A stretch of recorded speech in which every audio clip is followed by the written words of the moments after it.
طالبان سے پہلے کا آپ سارا دور جو ہے جب وہاں نیٹو کی فورسز تھی اس کو لے لیجئے، تو سپن بولدک کے علاقے میں این ڈی ایس، سی آئی اے اور رو مل کے وہاں فراری کیمپس چلا رہے تھے، جس کے اندر بلوچستان کے علیحدگی پسندوں کو ٹریننگ دی جاتی تھی اور واپس دہشت گردی کے لیے بلوچستان بھیج دیا جاتا تھا۔ سارے طالبان کے کمانڈر پاکستان کے بارڈر پہ جا رہے ہیں وار کے لیے، فلی ٹرینڈ ہتھیار سے پورا لیس ہیں طالبان کے لوگ ہر جگہ پہ۔ ہم نے افغانستان کو سپورٹ کیا، وہ کہتے ہیں انٹرونشن کی، ہم نے وہ بھی لیے، ان کے مہاجرین کو بھی رکھا، بہت بڑی قربانیاں دیں، پاکستان کی سوسائٹی جو کچھ ہمارے ساتھ حشر نشر ہوا، پوری دنیا میں بدنامی بھی لی، پوری دنیا نے ہمیں طالبان کا سپورٹر بھی کہا، انٹرنیشنل لیول پہ بھی ہمیں پتہ نہیں کیا کچھ بھگتنا پڑا۔ آج پتہ یہ چلا ہے کہ 1 سال، میرا خیال 2 سال پورے ہوئے ہیں، ابھی 2 سال ابھی پورے ہیں، اور 2 سال بعد پتہ چلا جو 40 سال ہم نے جو کچھ کرتے رہے ہیں وہ غلط کرتے رہے ہیں، طالبان وہیں کھڑے ہوئے ہیں کہ نہیں جناب کہ آپ ہمارے دوست نہیں ہیں، آپ ہمارے، اور وہ آپ ہمیں دھمکیاں دے رہے ہیں۔ تو ہمارا تو بڑا سمپل فارمولا تھا کہ دیکھیں جی پاکستان فرینڈلی گورنمنٹ آئے گی، نمبر 1 جو ٹی ٹی پی جس کو ہم ماضی میں الزام لگاتے تھے کہ اس کو این ڈی ایس اور رو جو ہے وہ فنڈ کرتی ہے، اس کا یہ سب سے پہلے کلا کما کریں گے، اور جب اس کا کلا کما کریں گے افغانستان میں جب پیس ہوگا تو پھر تھرو جو ریجنل کنیکٹیوٹی ہے، جو سینٹرل ایشین تک رسائی ہے، وہ ہم حاصل کریں گے، اور پاکستان میں اور افغانستان میں بھی دودھ اور شہد کی نہریں بہیں گی۔ لیکن آئی تھنک جو بھی یہ پالیسی کنسیو کی تھی، جو بھی پالیسی بنانے والے تھے، ان کی شارٹ سائٹڈنس تھی۔ آئی تھنک شاید وہ افغانستان اور افغان طالبان کو انڈرسٹینڈ نہیں کرتے تھے۔ جو سینئر وائسز تھی، ایون جب اگست 2021 میں بھی افغان طالبان دوبارہ اقتدار میں آئے، وہ یہ وارن کر رہے تھے کہ ہمیں شادیانے نہیں بجانے چاہیے، یہ افغان جو طالبان ہیں ان کے آنے کا مطلب یہ ہے کہ ٹی ٹی پی مزید مضبوط ہوگی، ٹی ٹی پی کے انکریج ہوگی کہ آج اگر افغان طالبان اقتدار میں آ سکتے ہیں تو کل ٹی ٹی پی بھی پاکستان میں کوئی اس طرح کا وینچر کر سکتی ہے، اور وہ جو خدشات ہیں وہ درست ثابت ہو۔ یہ جنرل فیض صاحب آپ کو یاد ہوگا، اس وقت گئے تھے وہاں پہ سرینا ہوٹل میں چائے پیتے نظر آئے تھے، اس وقت بہت سارے لوگوں نے یہ کہا تھا، مجھے یاد ہے ہم نے ان کو لیا تھا، جنرل جاوید اشرف قائد صاحب کو لیا تھا، سابق D G I S I کو اپنے شو میں، انہوں نے بھی اور بھی بہت سارے لوگوں نے اس وقت بھی سینئر ایلیمنٹس نے کہا تھا کہ یہ آپ نے جا کے جو انڈورسمنٹ کی ہے اور اپنا وہاں پہ دکھانے کی کوشش کی ہے کہ جناب یہ حامی تھے اور پوری دنیا کو دشمن بنا لیا ہم نے، کہ شاید جو کچھ افغانستان میں ہوا ہے انہی کی وجہ سے ہوا ہے۔ تو یہ فیصلہ کن حالات میں کن لوگوں نے کیا تھا، اور آج اس کے ریپرکشن سامنے آ رہے ہیں؟ سر یہ جو پاکستان اور افغان طالبان کے تعلقات اب جس طرف بڑھ رہے ہیں، میری اپنی اسیسمنٹ یہ ہے کہ شاید جو ان دونوں ملکوں کے درمیان، پاکستان اور افغان طالبان کے درمیان اب جو دراڑیں ہیں وہ اتنی بڑھ چکی ہیں کہ ان کے درمیان جو ریکنسلیشن ہے وہ ہوتی ممکن نظر نہیں آ رہی، کیونکہ یہ بات اب واضح ہے کہ Afghan Taliban T T P کے خلاف کوئی کارروائی نہیں کریں گے، اور پاکستان یہ واضح کر چکا ہے کہ اگر ٹی ٹی پی کے خلاف کارروائی نہیں ہوگی تو پاکستان افغانستان کے ساتھ کسی قسم کا بھی تعاون نہیں کرے گا۔ دیکھیں جی، جو افغانستان ہے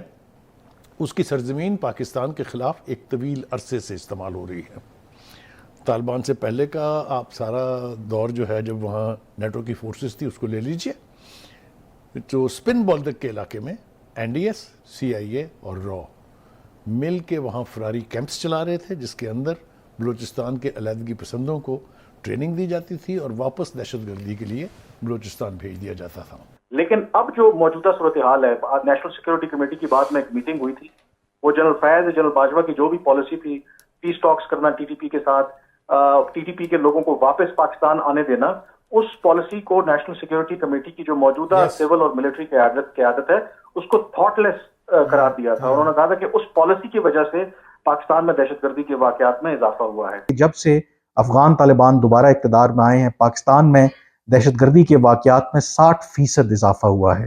اس کے علاوہ جو خود کش حملے ہیں پاکستان کے اندر، اگست 2021 سے لے کر آج تک پاکستان میں 500% اس میں اضافہ ہوا ہے۔ 15 جو خود کش حملہ آور تھے جنہوں نے خود کش حملے کیے، ان کا تعلق جو ہے وہ افغانستان سے تھا یا وہ افغان نیشنلٹی ہولڈر تھے۔ پھر اسی طرح سے مختلف مقابلوں میں سیکیورٹی فورسز کے ساتھ 64 جو افغان دہشت گرد ہیں وہ مارے گئے، یعنی کہ جو دہشت گرد مارے گئے ان کی نیشنلٹی بھی افغان، وہ بھی افغانستان سے ان کا تعلق تھا۔ اور جو انوار الحق کاکڑ کے مطابق 2 سال کے دوران پاکستان میں کوئی لگ بھگ 2900 کے قریب جو لوگ ہیں وہ شہید ہوئے، اس میں ایک بہت بڑی تعداد سیکیورٹی فورسز کی بھی ہے، بچے بھی ہیں، ان میں خواتین بھی ہیں۔ تو یہ مطلب ہوز رسپانس، مطلب مجھے سمجھ نہیں آ رہی، 40 سال تک یہ سوچتے رہے ہم کہ وہاں پہ آئے گا وزیر اعظم ہماری مرضی کا آئے گا کابل پہ، اور اسپیشلی پشتون آئیں گے تو ہمارے سارے بارڈر سیکیور ہو جائیں گے، پاکستان سیکیور ہو جائے گا اور ہم دنیا میں ترقی کریں گے. سر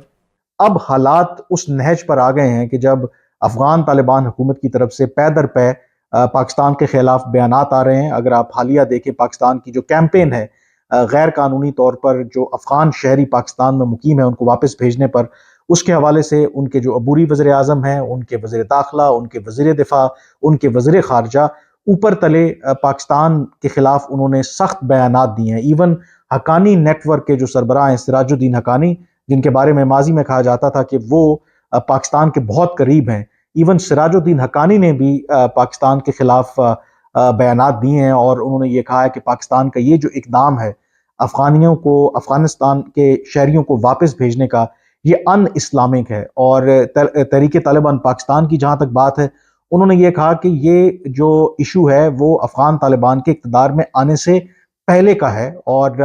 اگر ایک ایسا ایشو، ایک ایسا معاملہ جس کو پاکستان خود حل نہیں کر سکتا، تو وہ کیسے توقع رکھتا ہے کہ افغانستان کی حکومت اس کو حل کرے گی. پھر افغانستان کے وزیر خارجہ نے تو یہاں تک کہا کہ پاکستان کا یہ جو ڈیسیجن ہے، ایک تو دباؤ بڑھانا ہے تحریک طالبان پاکستان کے حوالے سے، اور دوسرا پاکستان یہ چاہ رہا ہے کہ جو ڈیورنڈ لائن ہے اس کو باقاعدہ طور پر افغان طالبان کی جو حکومت ہے انٹرنیشنل بارڈر جو ہے وہ تسلیم کرے.